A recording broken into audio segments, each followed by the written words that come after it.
नमस्ते विद्यार्थियों, NCERT class 12 physics अध्याय 4 गतिमान आवेश एवं चुंबकत्व, जिसके अंतर्गत आज हमारा जो क्वेश्चन है वह है एम्पियर का परिपथीय नियम। एम्पियर का परिपथीय नियम हमें लिखना है, उसे सिद्ध भी करना है। तो सबसे पहले आइए देख लेते हैं एम्पियर का परिपथीय नियम क्या होता है और हम इसे किस प्रकार से याद रख सकते हैं आसान शब्दों में। तो सबसे पहले क्वेश्चन जो हमारा वह क्या है, एम्पियर का परिपथीय नियम में लिखना है तथा इसे सिद्ध भी करना है। इसके लिए उत्पत्ति भी प्राप्त करनी है, व्यंजक प्राप्त करना है, प्रूफ इसका करना है। तो सबसे पहले हम नियम को देख लेते हैं। इनकी बात कर रहे हैं तो नियम क्या हमारा, इस नियमानुसार किसी बंद वक्र के लिए चुंबकीय क्षेत्र बी वेक्टर का रेखीय समाकलन जो है बंद वक्र द्वारा घेरे गए क्षेत्रफल में उपस्थित कुल धारा I का म्यू गुना होता है। अर्थात हम इसको इस प्रकार से समीकरण के रूप में भी व्यक्त कर सकते हैं। यानी यह अगर समीकरण हमने अच्छे से याद रख लिया एम्पियर के परिपथीय नियम के लिए, तो हम यह जो परिभाषा है हमारी यह आसानी से लिख सकते हैं। यहाँ पे देखिए क्या बोल रहा है, किसी बंद वक्र के लिए, तो ये हमारा बंद वक्र को दर्शाता है। बंद वक्र के लिए चुंबकीय क्षेत्र बी वेक्टर का समाकलन, ये यहाँ से हम याद रख सकते हैं। तो किसी बंद वक्र के लिए यह जो बना होता है सिंबल, ये बंद वक्र को दर्शाता है। तो किसी बंद वक्र के लिए चुंबकीय क्षेत्र बी वेक्टर का समाकलन उस बंद वक्र में या बंद वक्र द्वारा घेरे गए क्षेत्रफल में उपस्थित धारा I म्यू गुना होता है। अर्थात यह हमारी समीकरण बनती है। यहाँ पे इस प्रकार से देखिए, आप इसको इस प्रकार से भी हम समझ सकते हैं। एक बंद वक्र ले लिया हमने, इसमें जो चुंबकीय क्षेत्र की तीव्रता है, यह चुंबकीय क्षेत्र जो है कितना है, बी वेक्टर है। इसमें प्रवाहित धारा कितनी है, I है, और चुंबकशीलता कितनी यहाँ पे μ0 है। तो हमारा एम्पियर का परिपथीय जो नियम है वो क्या कहता है कि किसी बंद वक्र में चुंबकीय क्षेत्र की तीव्रता का रेखीय समाकलन या समाकलन जो है उस बंद वक्र द्वारा घेरे गए क्षेत्रफल में धारा I का म्यू गुना होता है। यह हमारा एम्पियर का परिपथीय नियम कहता है। तो इसे याद रखने के लिए, एम्पियर के परिपथीय नियम की परिभाषा याद रखने के लिए आप इस समीकरण को याद रखें। यह आपका एम्पियर का परिपथीय नियम ही है, उसका समीकरण है। तो ये आसानी से आप इसको इस समीकरण की सहायता से इस नियम को लिख सकते हैं। अब हम आगे बढ़ेंगे और नियम को प्रूफ करेंगे, नियम को सिद्ध करेंगे। आइए देखते हैं। अब हम एम्पियर के परिपथीय नियम का प्रूफ देख लेते हैं, व्यंजक देख लेते हैं। तो एम्पियर का परिपथीय नियम का प्रूफ देखने में या प्रूफ करने के लिए हमें सबसे पहले देखिए क्या लेना है, एक असीमित चालक तार लेना है लंबा।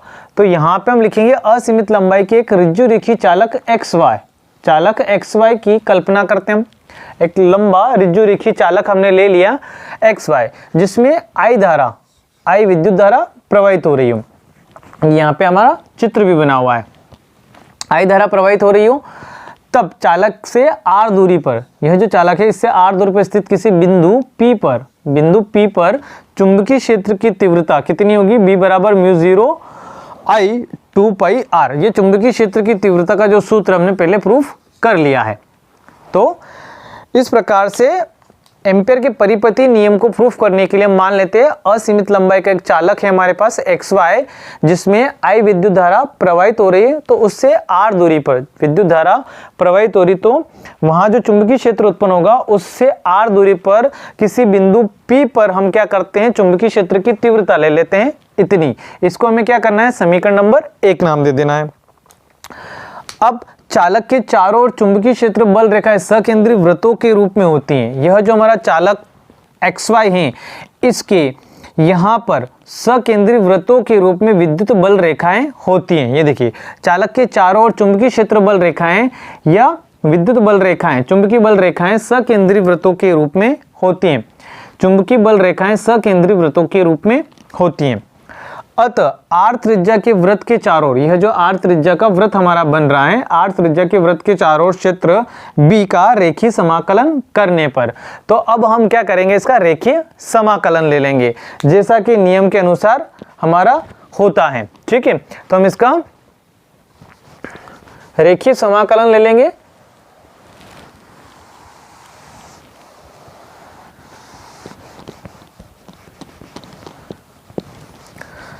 हमारे जो b का मान था, मैं यहाँ पे अलग से, यहाँ पे हम b का मान रख देते हैं। b बराबर हमारे पास क्या है, म्यू 0 I और 2 पाई r, ये हमारा b का मान समीकरण 1, ये हमें आगे उपयोग में आएगा, तो मैंने इसको अलग लिख दिया। अब हमें क्या करना है, आर त्रिज्या के वृत्त जो हैं, यह आर त्रिज्या के जो वृत्त हैं, इसके सापेक्ष बी जो चुंबकीय क्षेत्र की तीव्रता, उसका रेखीय समाकलन लेंगे। तो चूंकि बंद वक्र के लिए है तो बंद रूप लेंगे, हम बंद वक्र लेंगे यहाँ पे, और ये हमारा बी वेक्टर और ये डी एल वेक्टर, रेखीय समाकलन की बात करें तो ये हमारा डी एल वेक्टर। जब इसका रेखीय समाकलन हम करेंगे तो हमें क्या प्राप्त होना चाहिए, म्यू 0 I हमें प्राप्त होना चाहिए एम्पियर के परिपथी नियम के अनुसार। तो इसको आगे बढ़ाएं, तो समाकलन हमारा ऐसा कैसा, यहां से जब वेक्टर क्वांटिटी हटेगी तो b dl, इसके साथ एक निर्देशांक राशि जुड़ती है cos 0 डिग्री। तो cos 0 का जो मान होता है, cos 0 डिग्री, उसका जो मान होता है वह कितना होता है, 1 होता है। कितना होता है, 1 होता है। आगे हम बढ़ेंगे, इधर आपका जो चल रहा है b0 समाकलन b वेक्टर dl वेक्टर, पहले हम इसको रफ कर देते हैं, फिर इसको आगे बढ़ाएंगे। चलिए अब हम आगे बढ़ेंगे यहाँ से, तो यहाँ पर हमारा समाकलन ऐसा कैसा, यह जो है b ऐसा कैसा, dl ऐसा कैसा, cos 0 का मान हम जानते कितना है, 1 है। अब यह राशि हमारी इधर इस प्रकार से चलती जाएगी, यह वाले जो राशि हमारी इस प्रकार से आगे बढ़ती जाएगी। इधर की हम बात करें तो यहाँ पे हमें समीकरण 1 से, जो समीकरण 1 बनी थी, उससे b का मान पुट करना है। तो पहले हम मान पुट कर देते हैं यहाँ पे, यह आपका समाकलन, इसका मान हो जाएगा mu 0 I upon 2 pi r और dl। यहाँ पे लिखेंगे हम समीकरण 1 से, समीकरण 1 से आगे बढ़ेंगे।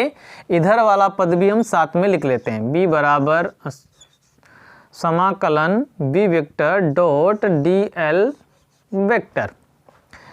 फिर आगे बढ़ते हैं, तो b vector dot dl vector बराबर, यहाँ पे हम बात करें, इसकी हम बात करें तो यहाँ से यह जो राशि है ये सभी कांस्टेंट राशि होती है, तो इसको हम समाकलन से बाहर लिख लेंगे। तो mu 0 I upon 2 pi r, यहाँ पे बचेगा हमारा समाकलन dl, और यह जो समाकलन dl है, समाकलन dl, इसकी अगर बात करें हम तो dl मतलब यहाँ पे जो हमारी है संपूर्ण लंबाई की बात करें, हम संपूर्ण वृत्त की बात करें, ये जो वृत्त बना हुआ था, तो संपूर्ण की अगर बात की जाए तो यह जो है संपूर्ण, यह वृत्त की क्या कहलाती है, परिधि। तो इसका जो मान होता है, समाकलन dl का मान होता है आपका 2 पाई r। वृत्त की परिधि के सूत्र से आप जानते हैं, वृत्त की परिधि बराबर क्या होती है, 2 पाई r। तो यहाँ पे हम मान रखेंगे, तो इसको इस प्रकार से आपको कोष्टक में लिख लेना है। अब आगे बढ़ते हैं, यहाँ पे हो जाएगा आपका समाकलन b vector dot dl vector बराबर mu 0 I upon 2 pi r। यहाँ पे इसका मान कितना है, 2 पाई r। कितना है, 2 पाई r। 2 पाई r से 2 पाई r हमारा क्या हो जाएगा, कैंसिल आउट हो जाएगा, कट जाएगा पूरा ही पद। 2 पाई r से पूरा पद क्या हो जाएगा, कैंसिल हो जाएगा। तो यहाँ पे हमारे पास क्या बचेगा, इधर हम बात करें तो क्या बचेगा, समाकलन b वेक्टर dl वेक्टर, ये पद ऐसा का ऐसा बराबर, इधर क्या बचा है हमारे पास म्यू 0 I, और यही हमारा क्या है अभिष्ट एम्पियर का परिपथीय नियम है। तो हमें परिपथी नियम को याद रखने से पहले उसकी परिभाषा और परिभाषा को भी याद रखने के लिए यह हमारा फॉर्मूला, इसको हम अच्छे से याद कर लें।